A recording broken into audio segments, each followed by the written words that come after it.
Hey guys, welcome back to another video. It's Mari. My hair looks like a spider right now.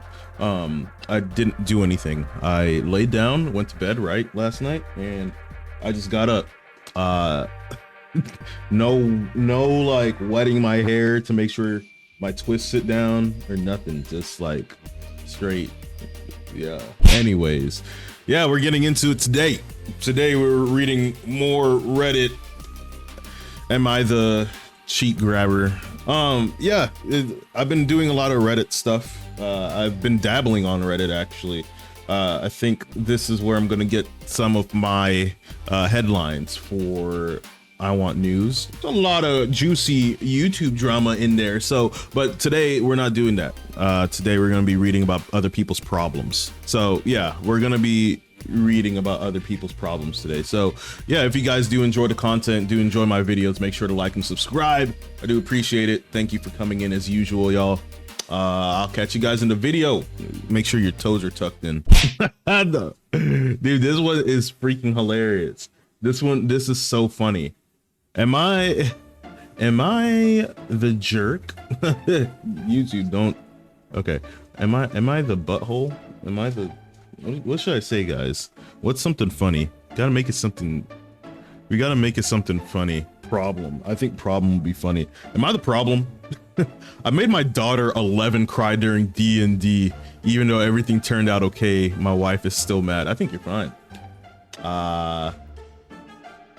You gotta get used to it, girl. Playing D&D. Yeah, you're initiated. This is how you're initiated in. I'm kidding. I've never played D&D actually, so I feel like I'm not gonna be very insightful to this. Let's look at it. Background. I have been running a 3-year D&D game for my daughter, 11. I play all other characters, including her party members of 5. Dang, dude. Started out their adventure as petty thieves, but are now heroes. All their own character growth over time. Her character learned early that her character was the target of a dark god that had severed her soul from her body. Important context. Okay, so important context. Her character learned early that her character was the target of a dark god that had severed her soul from her body. Okay, she and her band of reformed heroes has spent many sessions thwarting a hag. That sounds so bad, dude. I know it's like it just sounds hilarious. Thwarting a hag? That sounds like something that you'd hear at a truck stop. I'm thwarting this hag tonight. Finally, the hag kidnaps a young girl who's friends with the party. We started a D&D session last night and my wife is present in the room. I narrate the events in her game. The party finds what they think is the hag lair and is prepared for an epic fight to save the child, only to find the lair abandoned with the girl in a magical prison and a letter from the hag. The letter indicates that the magical trap will soon kill the girl and that she, my daughter's character, must choose her sorrow. Holy crap. The girl will be freed on the condition that 2 of her companions are sacrificed or her life alone to be sacrificed. Interesting. Okay. So for the girl that got kidnapped to survive, it's either 2 of her companions die or she sacrifices her life alone. Okay. So they attempt a variety of methods to try to break the trap. Her companions range from efforts to break it to resignation to be the one to sacrifice. These are characters I've been playing for my daughter for years and she has grown to love them. My daughter starts quietly sobbing as she realizes there isn't anything her character can do. My wife sees and hears all of this. I let her, 11, my daughter, feel the range of emotions as she is in what seems to be an impossible situation.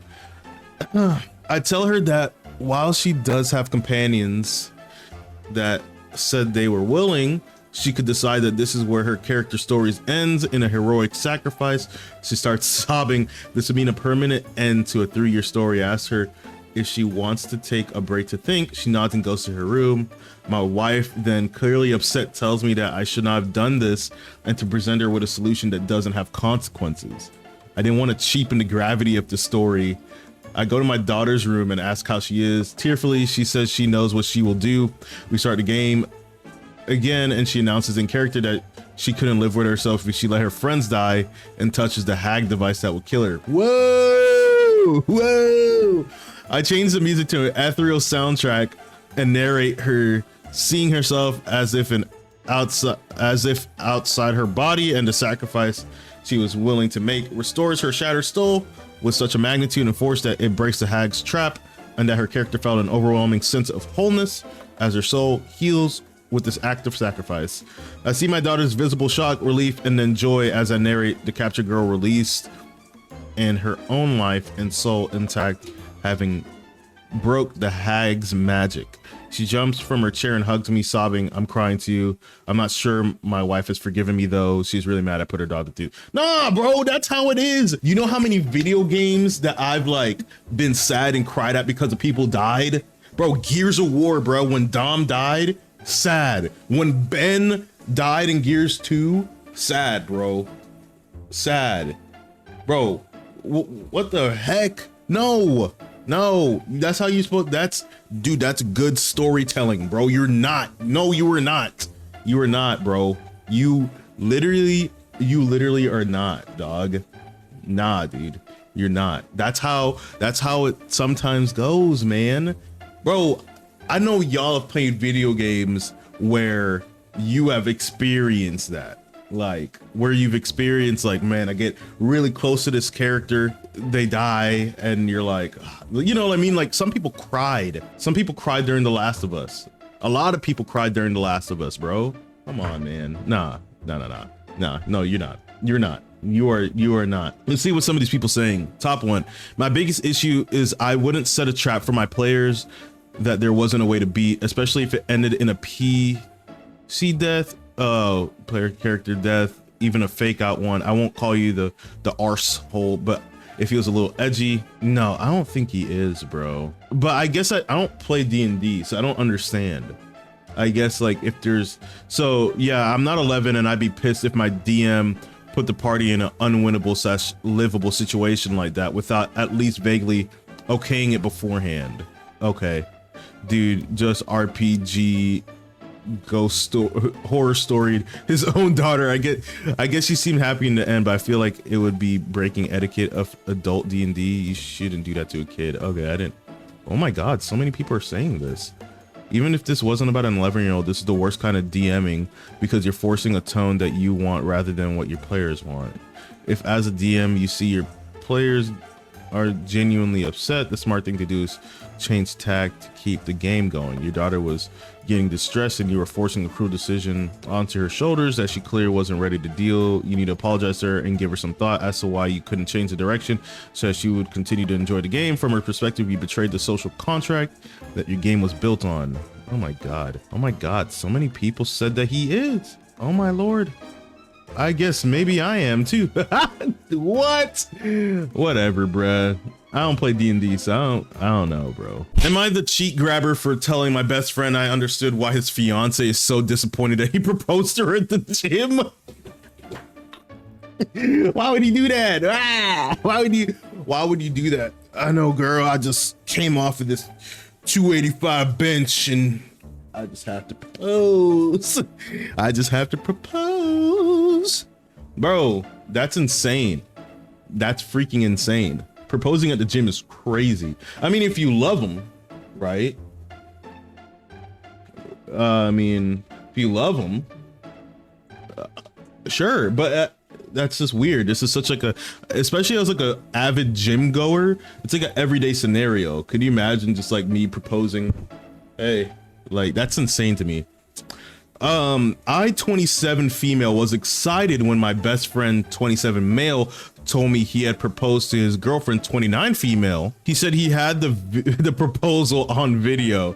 I was so confused when the video started out in woman's gym. When I saw his girlfriend on an exercise machine in the video, I had a bad feeling. She looked so shocked and she said yes. She only looked happy for 2 minutes and then the rest of the time she gave an insincere smile. My best friend expressed frustration as fiance had confessed she wasn't happy with the proposal after he asked her why she looked so sad.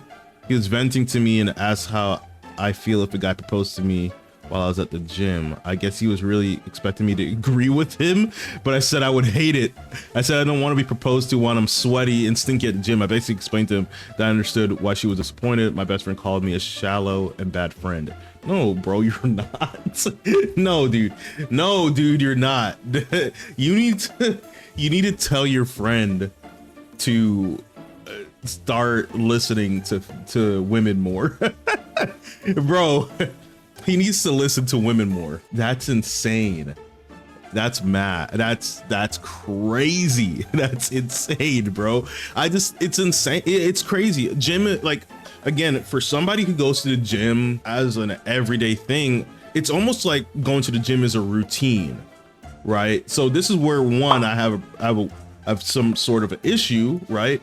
Is that going to the gym is like a routine. It's like, oh, if I hit the gym every day in the morning, I get up 5 o'clock, go hit the gym 5:30 to 6:30, sorry. You know what I mean? So for me to like just do it practically in a routine, it's like if I go to work and I'm like, oh, posting my wife on my break, like that's, I don't know. It's just weird. Like the routine of it makes it weird. The place, like the location is crazy too. Cause it's like, bro, I'm sweaty. I'm on an exercise machine. I have swass right now. Like it's crazy. Like my balls are sticking to my legs right now. So I don't know. It's just a wild thing to do. Let's see what some people say though. Not the jerk. That's a super weird setting unless they're both major gym rats. Yeah, that's the only thing too. It's like, what's that guy's name? Bradley Martin. It's like if you're a part of that gym culture, proposing there, it's like, oh, like this is where we spend most of our time together. This is where we met. You know what I'm saying? Like, I don't know. And I'm always wary about super public proposals. Yeah, it's weird because it feels like the person doing the proposing is applying pressure. Yes, you were honest. He didn't like your answer. That's 100% on him. Yeah, dude, that's stupid. He's asking for your opinion because his girlfriend didn't like how he proposed, and when you agree with her, he calls you shallow. Apparently, he was not really asking for your opinion. He wanted confirmation that this was a sloppy proposal, that this sloppy proposal was okay. Yeah, not the A. Also, hold on a second. You say women's gym, as in he enters a women's only gym? That's why I was kind of confused at too. And proposed to her. My boyfriend and I love going to the gym together, but it would be so uncomfortable if he proposed at our gym. Yep, a women's only gym? Bro, this guy's stupid. Who is he? He's dumb. He's stupid. What is he doing? All right, let's do one more. Let's do one more. Oh, this one was really recent, bro. This is crazy. Am I the jerk for refusing to babysit my toddler sister unless I'm paid?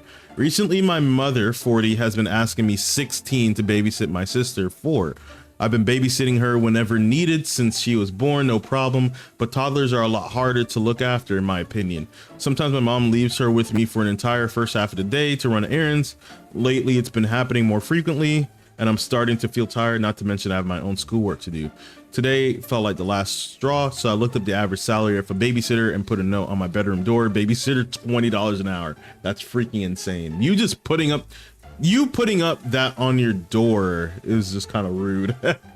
When my mom saw it, she started going on and on how she was just running errands, grocery shopping, etc., and said I was being a brat. I told her that I love playing with my sister, but watching over a fussy toddler is a chore and a job people get paid for. I also reminded her about all my savings, around $800 that she took from me and now owes me. Then she threatens she wouldn't do me favors anymore, like getting me a doctor's note when I feel overwhelmed with school. And no, I don't abuse this. At worst, I ask about twice a year when everything, yeah, that's fine. I pointed out that the price was reasonable for the babysitter, and she argued she doesn't charge me or my siblings. I have a brother, 214M, when he cooks and cleans after us. She's a stay-at-home mom, by the way. I calmly tried to explain to her that since she gave birth to my sister, she's her responsibility. And if I take care of her due to running errands daily, she'd usually have to hire a nanny. She says something like, oh, so you'd also charge me when I have to go to your brother's parent-teacher meeting? That's weird. I get that my brother is in a new school and she wants to prioritize that. She won't be going to mine because it's at the same time. I'm not making a fuss about this, but I still think she has to pay me to babysit my sister because she'll be out for 2+ hours. She got pretty angry, told me to get out of the room, and I'm currently receiving the silent treatment. My brother saw the note, licked it, and then tried to stick it to my forehead, and I feel like I really might have overreacted to this situation. It's hard. I understand where she's like, oh, like I feel like I need to get compensated for it, but at the same time, like that's your sister. You know what I mean? That's your sister. I feel like it shouldn't be that big of a chore for you to watch your own sister, right? Here's where I would believe that she should pay you. If you're working, right? Say I have a night shift, say I'm working 5 to 10 tonight, right? Or whatever it is, and your mom's like, hey, I need you to watch your sister, but you're like, I'm gonna be at work. But like, I feel like that's where she should pay you, because it's like, oh, I'm taking off of work to watch something that should be your responsibility. That's where I feel like you should be paid in. But bro, it's your sister. You know what I'm saying? Like, it's weird. It's a hard scenario. I understand what she's saying. Like, it's like a daily thing for you to do that. Yeah, that's a lot. Like, I feel like you should get some sort of like allowance or something for that, right? But at the same time, it is your sister. I watched my brother willingly, you know, like I was fine with it. Like, I watched my little brother. He's 10 years younger than me. So I don't know. It's weird. It's a hard scenario. Like, on one hand, I feel like, yeah, like you should get paid. Like, especially like if you're doing it at the time where you normally do like certain responsibilities. But at the same time, it's like, hey, like that is your sibling. It's hard. Now, let's see what other people are saying. Not the whole, this is parentification and emotional manipulation. You're still a kid yourself, and your mom's role is to take care of you, not the other way around. Cooking / cleaning is part of her role as a parent and caretaker, just as childcare for your 4-year-old sister is. You're not the parent here. Yeah. Again, parentification. I personally do not see a problem with you watching your sister once in a while for a few hours. Yeah, like that's fine. But like, yeah, she's a stay-at-home mom, right? Like, this is what this person's saying. And every day you're doing that, and then to go run errands every day for hours and not do it. Yeah, I don't think it's not you. Yeah, it's not you. It's your mom. Your mom's the problem here. Yeah, bro. All right, y'all. Well, that was it for today. If you guys did enjoy the video, make sure to like and subscribe. I have a couple other videos up. Make sure to check out the channel and whatnot. Playlists will be listed down below. Check out my socials as well. Again, thank you guys for coming in. See you later.